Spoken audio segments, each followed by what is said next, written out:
Assalamualaikum warahmatullahi wabarakatuh. Perkenalkan, nama saya Muhammad Riza Pratama, NIM 2002222090. Baik, saya akan mempresentasikan penyusunan rencana jangka panjang menengah daerah. Pengertian rencana pembangunan jangka panjang menengah daerah (RPJMD). Rencana pembangunan jangka menengah daerah (RPJMD) merupakan dokumen perencanaan pembangunan daerah sebagai landasan dan pedoman bagi pemerintah daerah dalam melaksanakan pembangunan 5 tahun. Tahapan penyusunan rencana pembangunan jangka panjang menengah daerah (RPJMD). Yang pertama, persiapan penyusunan. Yang kedua, penyusunan rancangan awal. Yang ketiga, penyusunan rancangan. Yang keempat, pelaksanaan musrembang. Yang kelima, perumusan rancangan akhir. Dan keenam, penetapan.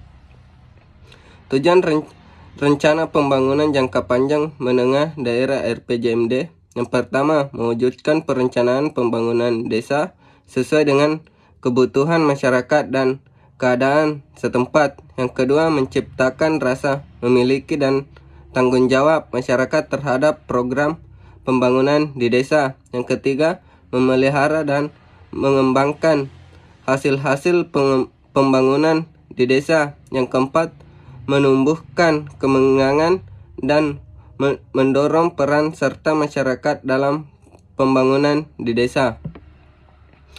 Ruang lingkup rencana pembangunan jangka panjang menengah daerah (RPJMD). Yang pertama, visi misi dan program gubernur. Yang kedua, tujuan, saran strategis. Yang ketiga, arah kebijakan pembangunan daerah dan keuangan daerah. Yang keempat, program perangkat daerah.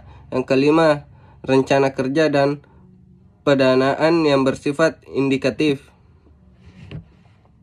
Fungsi perencanaan pembangunan jangka panjang menengah daerah (RPJMD).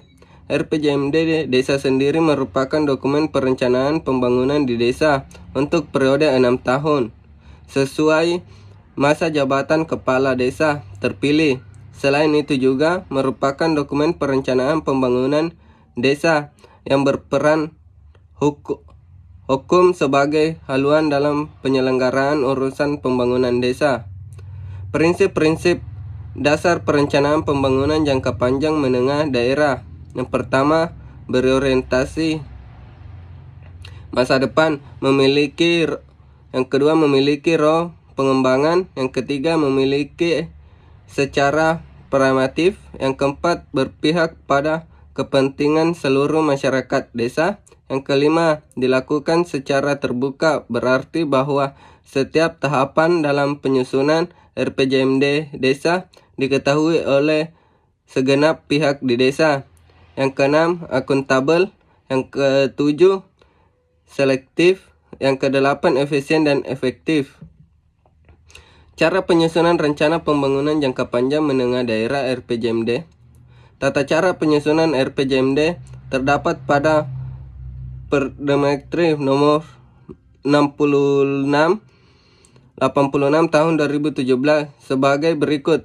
Tahap awal melakukan persiapan penyusunan meliputi penyusunan rancangan keputusan kepala daerah tentang pembentukan tim penyusunan RPJMD, orientasi mengenai RPJMD, penyusunan agenda kerja tim penyusunan RPJMD, penyiapan data dan informasi perencanaan pembangunan daerah berdasarkan SIPD dari penyusunan rancangan teknokratik RPJMD.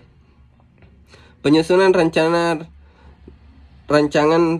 pembangunan jangka panjang menengah daerah (RPJMD). Penyusunan rancangan RPJMD adalah proses penyempurnaan rawal RPJMD berdasarkan rancangan Restrat PD yang telah diverifikasi. Bapenda mengajukan rancangan RPJMD kepada kepala daerah melalui Sekda dalam rangka memperoleh persetujuan pelaksanaan musrembang RPJMD. Persetujuan pelaksanaan musrembang RPJMD yang paling lambat 70 hari setelah kepala daerah dilantik. Sekian dan terima kasih. Assalamualaikum warahmatullahi wabarakatuh.